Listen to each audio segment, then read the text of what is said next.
กูดีใจได้ไหมมึงในตอนนี้นะถึงคิวมึงแล้วบักควยถึงคิวมึงแล้วบัดนี้หันมันนักๆชิมเจ้ามันโกงเพราะใดโอ้ยบักสันดานดีตายแล้วมึงน่ะด่ากูบักหามึงเวรกรรมมันจะตามทันมึงบ่เร็วกระซ่าที่มึงเฮ็ดกับคนอื่นนะมึงเหยียบกูให้จมโอ้ดุเดือดมากตอนนี้กำลังดุเดือดแฮงทุกคนเอ้ยบ่อยากสิเว้าเนาะเห็นแล้วแบบเพิ่นคือสิสะใจแฮงอะนะทุกคนเพิ่นคือสิสะใจแฮงเพิ่นคือสิแบบว่ามึงเจอกับโตแล้วมึงเป็นจังไดรู้สึกจังไดเนาะกราบสบายดีสวัสดีค่ะพี่ๆ FC ทั้งฝั่งไทยและก็ฝั่งลาวและก็ต่างประเทศเด้อจ้ามื้อนี้เนาะน้องขวัญสิมาอ่า น้องขวัญสิมาให้สิมาเล่าเรื่องพี่สาวคนหนึ่งเนาะขออนุญาตพี่สาวคนหนึ่งที่อยู่ในแอปดำเนาะแอปดำที่ว่าเคยเอื้อยเพิ่นซื้ออีหยังก็บ่ฮู้ซื้อพรบ่แต่ก่อนก็น้องขวัญก็เห็นคลิปเพิ่นดราม่ากับบ่าวน้อยปากเซเนาะที่น้องขวัญก็ติดตามเพิ่นอยู่แต่ว่าเดี๋ยวนี้ก็บ่ค่อยเห็นเพิ่นลงคลิปเนาะก็สิเห็นบางช่วงที่ว่าบ่าวน้อยปากเซเกิดดราม่าขึ้นมานี่แหละเนาะทุกคนคือเรื่องราวที่น้องเอื้อยเพิ่นได้โพสต์ลงเนาะในแอปดำน่ะที่ว่าบ่าวน้อยปากเซไปรีดไถเอาเงินเพื่อนหรือว่าอ้ายยูทูบเบอร์ดังคนหนึ่งเนาะอยู่ใน YouTube พอเราได้ยินพอเราได้ฮู้แล้วทุกคนฮู้หยังฮู้บ่ว่าเราดีใจนะเราดีใจเป็นหยังเราคือดีใจเนาะ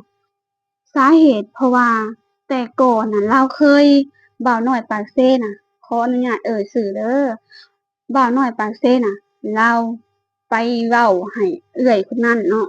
เสียหายๆอยู่แอปดำเราไปเว้าเสียหายๆอยู่แอปดำแล้วทีนี้อ่า ก็เลยเกิดแบบมีการผิดเถียงกันแล้วก็ทางเอื้อยเพิ่นก็ถูกพ่อแม่เพิ่นว่าให้ว่าเป็นหยังคือต้องแบบมา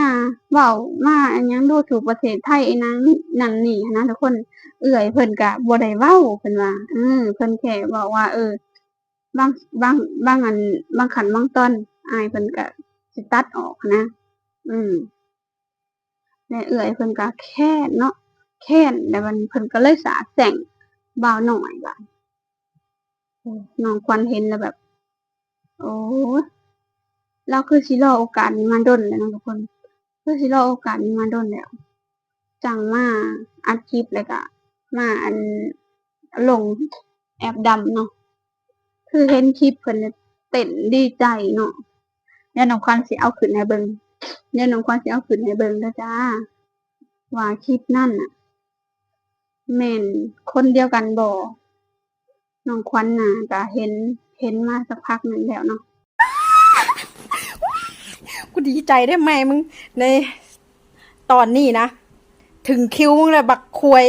ถึงคิวมึงแล้วบัดนี้หันมันนักๆชิมเจ้ามันโกงเพราะใดโอ้ยบักสันดานดีตายแล้วมึงน่ะด่ากูบักหามึงเวรกรรมมันจะตามทันมึงบ่เร็วกระซ่าที่มึงเฮ็ดกับคนอื่นนะมึงเหยียบกูให้จมดินตอนนั้นนะสิ่งที่กูเว้ามานะที่กูเว้าว่า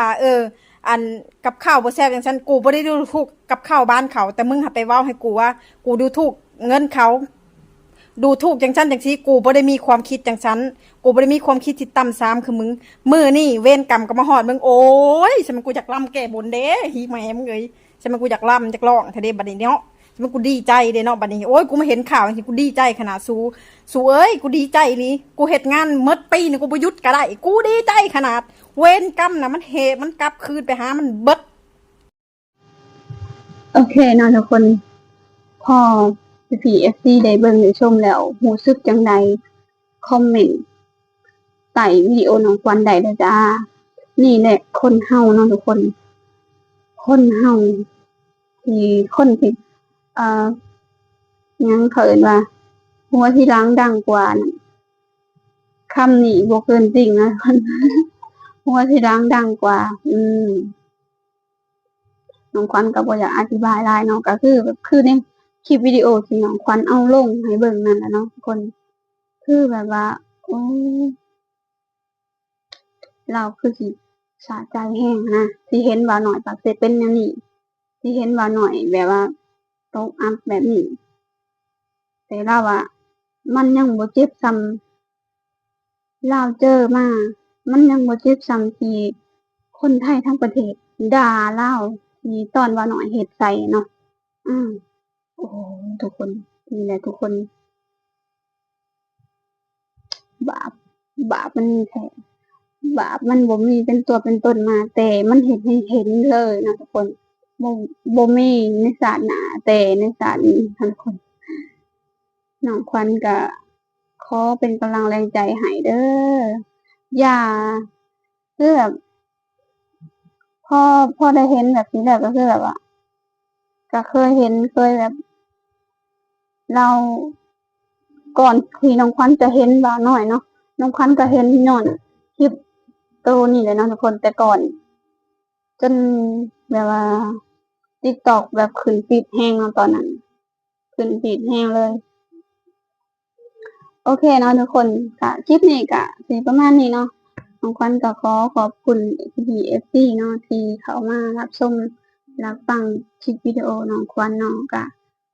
ฝากเป็นกำลังแรงใจให้น้องควันเด้อจ้าน้องควันก็จะพยายามทำคลิปที่ เสียงชัดเจนหรือว่าภาพคมชัดเนาะแต่ว่าตอนนี้น้องวันก็ยังบ่มีไม้เนาะก็ไม้อันนี้ก็มันใส่อยู่ข้างนอกบ่ได้เนาะก็สิใช้ได้แต่ข้างในบ้านเนาะทุกคนก็ขอขอบคุณที่ PPSC อินดูเอ็นดูน้องขวัญเนาะที่เข้ามาติดตามหรือว่าเข้ามารับชมคลิปวิดีโอน้องขวัญให้กำลังใจน้องขวัญเนาะก็น้องขวัญก็ขอบคุณหลายๆเด้อคันถาบ่มีประเทศไทยคือสิบ่มีน้องขวัญอย่างนี้เนาะก็ทำนี้เนาะทุกคนเดี๋ยวพบกันใหม่คลิปหน้าเด้อขอกล่าวคำว่าสบายดีสวัสดีค่ะ